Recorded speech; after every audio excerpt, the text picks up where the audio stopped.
Bienvenidos chicos y chicas a una nueva clase del Preuniversitario San Pedro Joven en lo que es competencia matemática.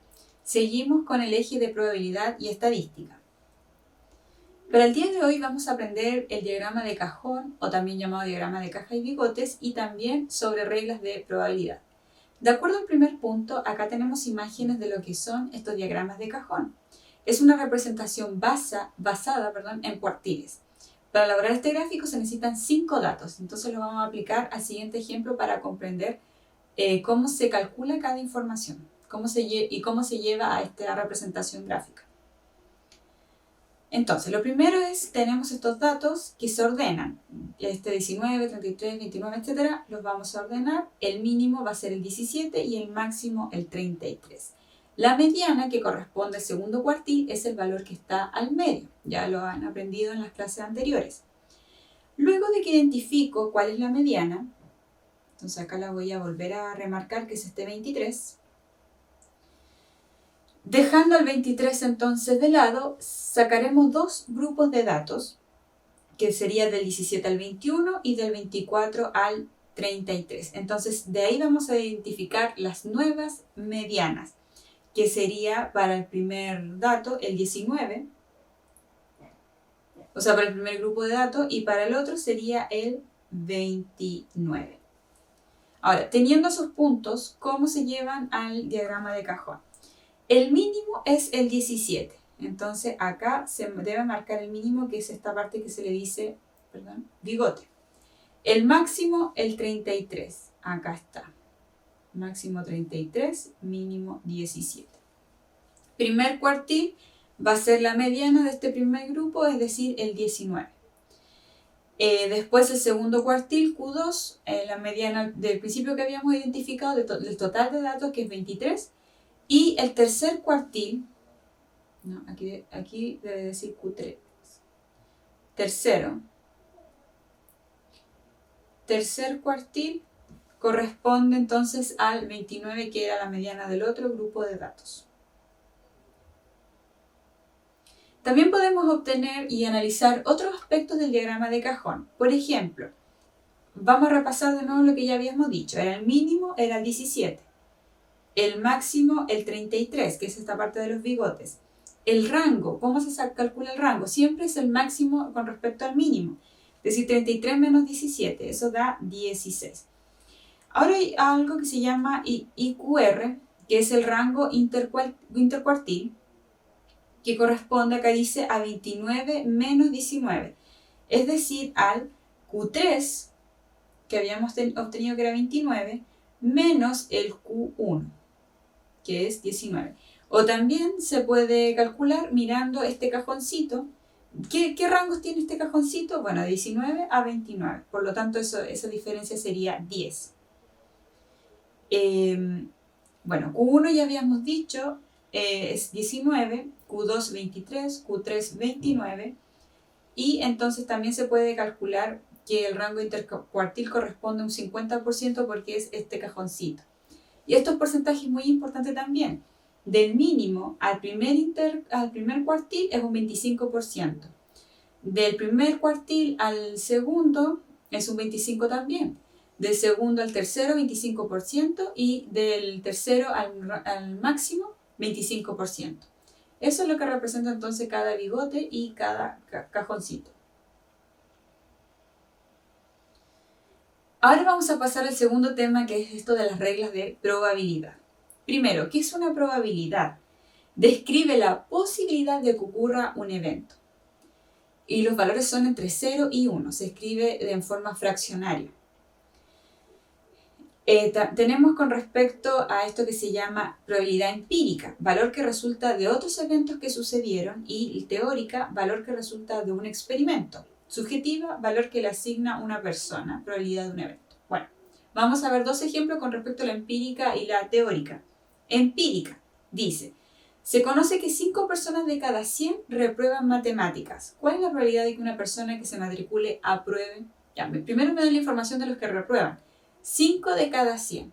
Los que reprueban, por lo tanto, si son 100, el resto que aprueba es el 95.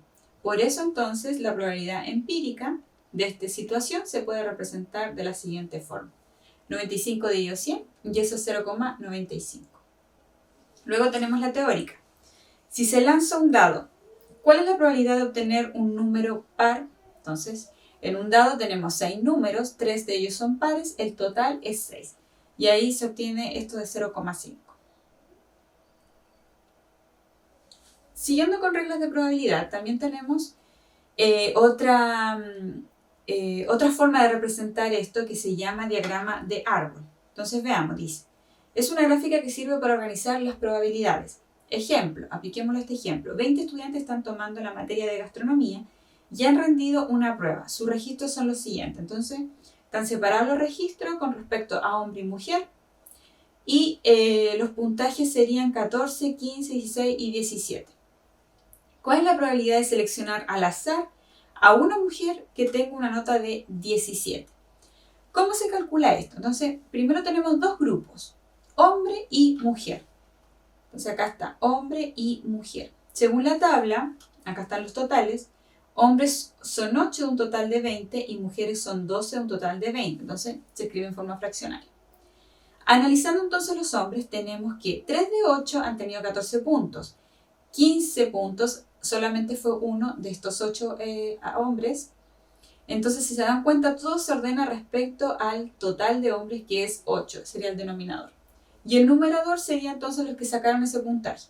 En el caso de la mujer es lo mismo, son 12 el total de mujeres.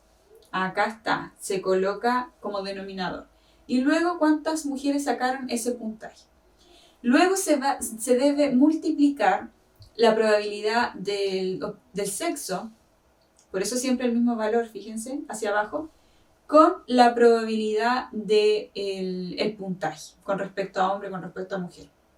Y como la pregunta nos solicita mujer que tenga una nota de 17 puntos, entonces ahí uno se va a esto que yo encerré con amarillito aquí, que es una probabilidad de 0,20. Bueno, y acá indica acá la sumatoria que debe dar 1, porque siempre el valor fluctúa en probabilidad entre 0 y 1 porque se escribe en forma de fracción. Y 1 es el total. Ya, ahora vamos a las reglas de probabilidad en relación a adición, multiplicación. ¿Cómo se calcula la adición? Lo vamos a ver en ejemplo, esto es la ecuación. Bueno, se simboliza primero la probabilidad de A o B, o es de suma, que puede ocurrir A o tanto B, entonces se suman estas probabilidades. Y la multiplicación es la probabilidad de A y que también ocurra la otra probabilidad. Y esto se utiliza para eventos mutuamente excluyentes, colectivamente exhaustivos, que son los contenidos entonces de la prueba de transición. Para que quede más claro, lo vamos a aplicar en los siguientes ejemplos. Ejercicio básico. Primero entonces vamos a practicar lo que aprendimos en la primera parte, que es el del diagrama de cajón. Dice, la distribución de los sueldos en pesos de los trabajadores de una empresa se muestra en el diagrama de caja de la figura adjunta. ¿Cuál de las siguientes afirmaciones es siempre verdadera? Dice, el rango intercuartil de los sueldos de los trabajadores es 250.000. Recordemos que el rango intercuartil es lo que está dentro del cajoncito, o también el cuartil 3 menos el cuartil 1. Entonces, ¿qué tenemos dentro del cajón? Va de 500, entonces el rango intercuartil va de 500 hasta 750. Por lo tanto, ¿cuánto hay de 500 a 750? Efectivamente son los 250.000. Así que esa sería la verdadera. Pero analicemos por qué la otra no. Dice, el promedio de los sueldos de los trabajadores es 650.000. Aquí no identifica el rango 650.000, pero eso es el cuartil 2. Y eso es la mediana. Y mediana no es promedio. Mediana es el valor que está al medio. El promedio es la media aritmética. Así que no corresponde. La cantidad de trabajadores que ganan entre 300 y 500 es mayor que la cantidad de trabajadores que ganan entre 650 y 750.000. Ya, eso es erróneo porque aprendimos que con respecto a los porcentajes del diagrama, que cada uno es 25%. Es decir, acá era 25%, acá adentro el 25%, que en total era el 50% el rango intercuartil, y por último acá el 25%. Entonces no estaría correcto porque es la misma cantidad. Dice, exactamente un 50% de los trabajadores gana 650. Tampoco estaría bien eso del 50% de los trabajadores porque ese 650 es la media, perdón, la mediana. No se está confundiendo con la media aritmética. Y luego dice el un 62,5% de los sueldos de los trabajadores es igual o menor a 700. Entonces si vamos, bueno, 700 acá no está, no está planteado, y el porcentaje también es muy difícil de calcular, porque un 62% solamente tenemos esto de los 25. Por lo tanto, la respuesta correcta entonces es la alternativa A, que es la información siempre verdadera, es lo más exacto que podemos extraer de este diagrama. Intermedio. ¿Qué nos dice? Se lanzan dos dados comunes. ¿Cuál de las siguientes afirmaciones es o son verdaderas? Dice: 1. La probabilidad de que la diferencia entre el resultado del primer y el segundo sea positiva es la misma de que sea negativa. Entonces, analicemos el tema de que sea positivo y negativo. Para obtener un número positivo, necesitamos que eso sea, por ejemplo, que el primer lanzamiento sea 5 y el segundo sea 2. Eso voy a obtener como resultado 3. Y lo resto porque me está preguntando sobre la diferencia. Y para que sea positivo, debo invertirlo. Es decir, el 2 restarle 5. ¿Por qué hablo de invertir? Porque si yo obtengo el primer lanzamiento, voy a obtener un número mayor al segundo, pero también puede pasar que el primer lanzamiento tenga un número menor que el mayor. Por lo tanto, a esto me refiero con invertir. Siempre puedo obtener eso mismo, pero al revés, ¿ya? Y eso daría menos 2 y ahí está el número negativo. Por lo tanto, es correcta. Es la misma probabilidad porque, repito, siempre que yo lance voy a tener un número mayor y menor, pero también puede ser eso al revés, cada vez que haya un lanzamiento. La probabilidad de que la división entre los resultados del primer y el segundo dado sean un número entero es mayor que 6 partido 36. Ya, primero, recuerden que el número de abajo, el denominador 36, es el total.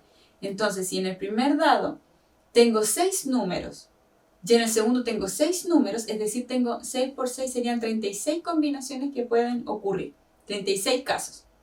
Que el 1 con el 6, que el otro sería, bueno, que el 1 con el 6 de un dado, después el 1 con el 6 del otro, el 2 con el 6, después intercambiado, entonces sería 36. Siempre la multiplicación del total con el total, 36.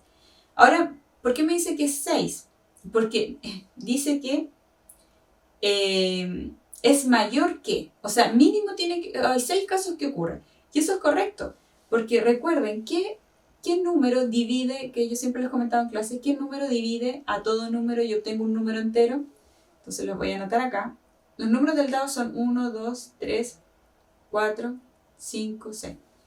Entonces, para obtener un número entero, mínimo que todos sean divididos por ese 1 que yo les digo. O sea que me salga un 1 en un dado y el otro un 1, número entero. 2 en un dado, el otro 1, también número entero. Entonces, mínimo tiene que ocurrir esto. El 1 es como segundo lanzamiento y como primer lanzamiento un número que puede ser del 1 al 6. Entonces ya aquí tengo 6 casos de los 36 y me está pidiendo es mayor. O sea, esto es lo mínimo y luego puedo tener más casos. Por ejemplo, que el primer lanzamiento sea en 6 y el segundo sea 3. Entonces voy a tener 2. Es correcto. Luego dice 3. La probabilidad de que... entonces es correcto. La probabilidad de que la suma de los resultados de ambos dados sea mayor que 1 es 1. Ya, recuerden que yo le había explicado que decir que la probabilidad de algo es 1 es que 100% que va a ocurrir, ¿ya? Y aquí dice que al sumar a ambos sea mayor que 1, eso quiere decir, ¿cuál es el número mínimo de un dado? El 1. Y el mínimo del otro dado también es 1, y esa suma da 2. Por lo tanto, ¿es mayor que 1? Sí. Entonces, 100% probable de que al lanzar estos dos dados obtenga un número mayor que 1. Por lo tanto, la alternativa correcta es la E. Finalmente, vamos a avanzar al último ejercicio. Dice así: Andrés es el director técnico del equipo de fútbol Los Astros, el cual realiza un estudio estadístico para su próximo encuentro con su rival, el equipo de los Cometas. El estudio de Andrés se centró en la probabilidad que tiene cada uno de los equipos en anotar una cierta cantidad de goles. Los resultados se los presentan a sus jugadores en uno de los entrenamientos en una pizarra, como la de la figura adjunta. Entonces, arriba están las cantidades de goles, 0, 1, 2, 3, y los equipos. Entonces, por ejemplo, para entender esta tabla dice que los Astros tienen una probabilidad de 0,19 de tener 0 goles. En cambio, los Cometas tienen más probabilidad, 0,43, de tener 0.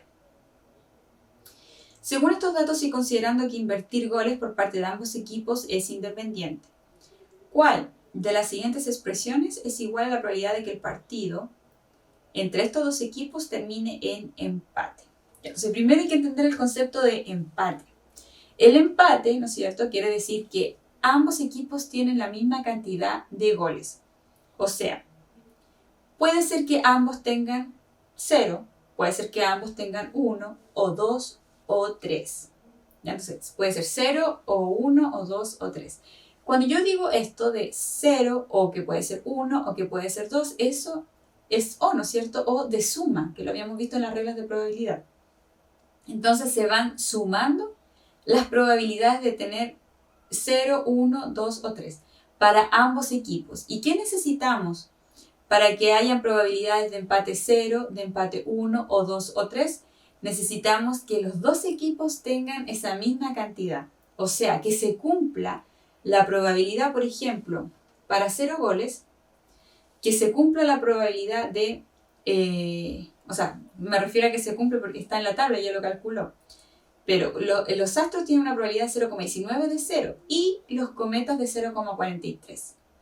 Entonces, ese I tiene que ver con multiplicación. Por lo tanto, la alternativa correcta es la B, porque si observamos se multiplica cada probabilidad de acuerdo a cada cantidad de goles. Y esto finalmente se debe sumar porque que haya empate, repito, es para 0, para 1, para 2, para 3, pero los dos la misma tiene que ser con su respectiva probabilidad.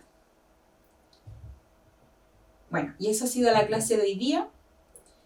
Que estén muy bien, nos vemos en clase y recuerden practicar entonces la guía 22 de probabilidad y estadística. ¡Chao!